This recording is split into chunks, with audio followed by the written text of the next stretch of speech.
नमस्कार, मैं हूं शम्स ताहर खान और आप देख रहे हैं वारदात। ऑपरेशन सिंदूर के बाद से अचानक देश के कई इलाकों से पाकिस्तान के लिए जासूसी करने के इल्ज़ाम में करीब दर्जन भर लोगों को गिरफ्तार किया जा चुका है। ख़ास बात यह है कि सभी गिरफ्तार लोगों के तार सीधे नई दिल्ली में मौजूद पाकिस्तानी हाई कमीशन से जाकर जुड़ रहे हैं और पाकिस्तानी हाई कमीशन के अंदर भी वीज़ा सेक्शन से। अब सवाल यह है कि आखिर पाकिस्तानी उच्चायोग या पाकिस्तानी हाई कमीशन के अंदर से जासूसी का ये पूरा खेल चल कैसे रहा। तो आइए आपको पूरी कहानी सुनाता हूं। तो इन तीनों को आपने सुना, इन तीनों की कहानी जिस एक चीज से जाकर जुड़ती है वो ये है, नई दिल्ली में मौजूद पाकिस्तानी हाई कमीशन यानी पाकिस्तानी उच्चायोग। आइए अब इसकी कहानी सुन लीजिए। इस कहानी की शुरुआत लगभग वैसे ही हुई जैसे इन तीनों की जुबान आपने शुरू में इनकी कहानी सुनी थी। शुरुआत गजाला से करते हैं। गजाला को 8 मई को पंजाब के मलेरकोटला से गिरफ्तार किया गया था। गजाला के पति इमरान राणा की मौत 2020 में ही हो गई थी। गजाला ने पाकिस्तान जाने के लिए जब पहली बार पाकिस्तानी उच्चायोग में वीजा के लिए आवेदन दिया तब वहां उसकी मुलाकात वीजा सेक्शन पर मौजूद इसी दानिश से। इसके बाद दानिश ने शादी का झांसा देकर कैसे गजाला को पाकिस्तान का वीजा दिलवाया और फिर कैसे संदिग्ध QR कोड के जरिए उसे पैसे भेजने शुरू किए, ये आप खुद गजाला से सुनिए। यह गजाला के मोबाइल के वो स्क्रीनशॉट है जिनमें दानिश के कहने पर गजाला ने UPI के जरिए पैसे भेजे या उसके अकाउंट में पैसे आए। यामीन मोहम्मद ने गजाला के अकाउंट में 10,000 रुपए डाले थे। सलीम खान ने गजाला के अकाउंट में 20,000 रुपए डाले। गजाला ने अपने अकाउंट से ओम प्रकाश कुमार नाम के शख्स को 780 रुपए दिए। गजाला के अकाउंट से राहुल मुरादा नाम के शख्स को 3,000 रुपए दिए। बकौल गजाला दानिश ने या तो उसके खाते में पैसे डाले थे या फिर उसके कहने पर उसने उसके भेजे QR कोड से खुद उन लोगों को पैसे डाले। गजाला के मोबाइल से ही खुफिया एजेंसियों को यामीन मोहम्मद के बारे में पता चला। इसी के बाद अब यामीन को पकड़ा गया। यामीन के तार भी सीधे दानिश और पाकिस्तानी उच्चायोग से ही जुड़ रहे थे। असल में यामीन की भी दानिश से पहली मुलाकात पाकिस्तानी उच्चायोग में ही हुई थी।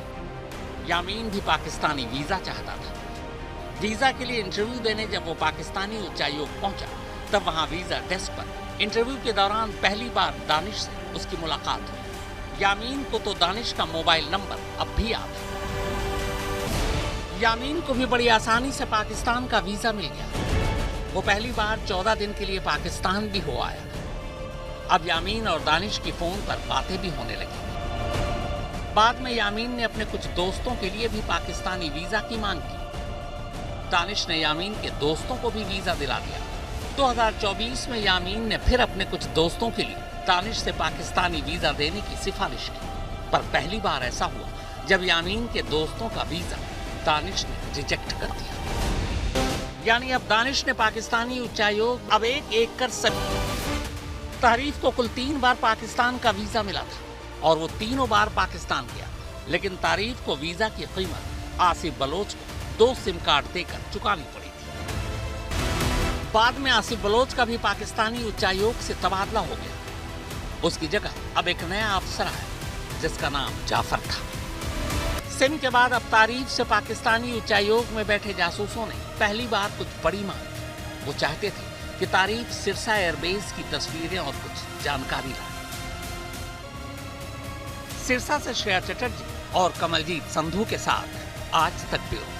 ज्योति मल्होत्रा की जिस दानिश के साथ संबंध बताए जा रहे हैं, उस दानिश से ज्योति की मुलाकात एक ऐसे शख्स ने कराई थी जो बैसाखी के मौके पर पंजाब और हरियाणा से श्रद्धालुओं को जत्थे के तौर पर पाकिस्तान भेजा करता था। इन लोगों का सामना भी पाकिस्तानी उच्चायोग में सीधे वीजा सेक्शन पर बैठे जासूसों से होता और यहीं से खेल शुरू हो जाता। दानिश उन लोगों को भी जासूसी के धंधे में धकेलने का काम करता था जो ग्रुप में धार्मिक यात्रा के लिए पाकिस्तान जाया करते थे। ज्योति मल्होत्रा को दानिश से जिस शख्स ने मिलवाया था उसका नाम हरकीरत सिंह है। हरकीरत सिंह हर साल बैसाखी के मौके पर पाकिस्तान के ननकाना साहिब, करतारपुर साहिब, पंजा साहिब और लाहौर में मौजूद गुरुद्वारा डेरा साहिब में भारत से श्रद्धालुओं को भेजने का काम करता है।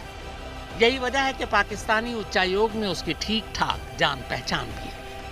यानी कुल मिलाकर चाहे धार्मिक यात्रा हो या फिर पाकिस्तान जाने वाले आम भारतीय, उन्हें फांसने की शुरुआत नई दिल्ली में मौजूद इसी पाकिस्तानी हाई कमीशन यानी पाकिस्तानी उच्चायोग से शुरू होती है। अब चूंकि इस उच्चायोग के अंदर पाकिस्तानी खुफिया एजेंसी या पाकिस्तानी खुफिया ऑपरेटिव्स के एजेंट या जासूस डिप्लोमेट्स की हैसियत से मौजूद होते हैं, लिहाजा उन्हें गिरफ्तार भी नहीं किया जा सकता, बस उन्हें वापस पाकिस्तान ही भेजा जा सकता है।